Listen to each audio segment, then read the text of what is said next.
Good morning. I'm out in the sunshine today. Quick disclaimer, this video is for informational purposes only and not medical advice. You should always consult a healthcare professional before making changes to your health routine.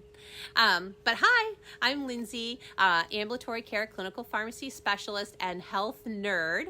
Today is the second video in my series when we're talking about what I'm learning from wearing my CGM. And today, we're going to focus on one of the simplest ways to keep your blood sugar stable, and that's the order in which you eat your food. So why does it matter? When you eat, your blood sugar naturally rises, but the goal is to avoid a big spike and then a crash. Wearing a CGM, I have on the Lingo, which is the over-the-counter CGM, you can see how your body responds in real time to the things that you're doing. And what I found, both for myself, I don't have diabetes or pre-diabetes, but for myself and also my patients that I've worked with, is that eating your food in a specific order can dramatically reduce your post-meal glucose spikes. So what's the best order to eat your food? You're going to want to start with the fiber. So fiber, think non-starchy vegetables like your leafy greens, your broccoli, your cauliflower, your asparagus, a side salad. This helps slow down glucose absorption. The next thing you're going to want to eat is your protein and your good fat. So that's going to be your chicken, your fish, tofu for our vegetarians, eggs, healthy fats like avocados or nuts. This helps stabilize your blood sugar. You're going to want to save your carbs for last. So if you're going to be having something like rice or pasta, which is not essential, you don't have to have, but if you like it and want it, you're going to want to eat that last. So how does this relate to my N of 1 approach, right? I always say I like to treat myself as an N of 1, just like a study of 1, because not everything works exactly the same in everybody. So that's why wearing something like a CGM is helpful.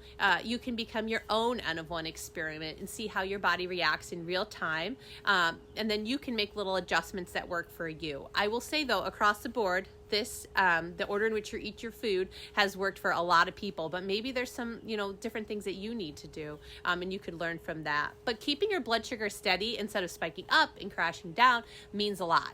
It means more energy throughout the day. It means fewer cravings, less mood swings, better metabolic health over time. So certainly we want to avoid those spikes. So tomorrow we'll talk even more about ways to keep that blood sugar steady after meals. There's all kinds of ways, and there's some other really simple things to implement that we can talk about tomorrow. These small changes can make a big impact on your health. I can just say it and say, I know from what I've learned from my CGM and what I've learned from my other patients, but oftentimes, especially if you're not a diabetic who's maybe, and I'm talking about type 2 diabetes, not type 1, that's a different bird, but say you have type 2 diabetes and you're checking maybe your fasting blood sugar and your 2 hour after a meal blood sugar, then you might know how these things affect your blood sugars. But if you're not, then you're probably gonna see the difference with the order in which you eat your food. I might tell you to, and you might try it, but you might not right away feel much different. Like I said, we are looking for more steady energy, less crashes, more focus throughout the day, and you would gradually see those things. But if you could see it real time with something like a CGM, that's really helpful. I know they're pricey, but everyone can access them now, diabetic or not diabetic. But you can really learn a lot in the 2 weeks that you're wearing a sensor.